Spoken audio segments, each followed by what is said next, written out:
Magandang araw po. Ngayon, i-explain naman po natin kung ano yung kaibahan ng water vending machine na may universal coin slot tsaka yung single coin slot. Ayan, kung makikita nyo po, may kaibahan po sa coin slot na gamit ng dalawang ito. Ayan. So, ito 1 peso coin slot. Yan po yung single, meaning 1 peso coins lang po yung tinatanggap niya. Samantalang yung nasa kabila naman po, yung mas maganda, yung ilaw, yan yung universal coin slot. Yung mainly na kaibahan po nito is yung dami ng coins na tinatanggap nila.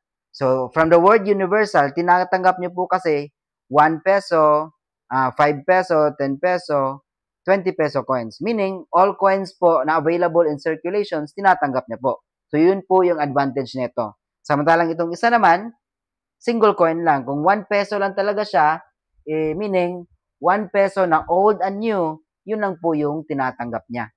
Okay? So, yun po kaibahan niya, kaya medyo mas mataas po yung presyo ng universal coin slot. Yun lang po. Maraming salamat.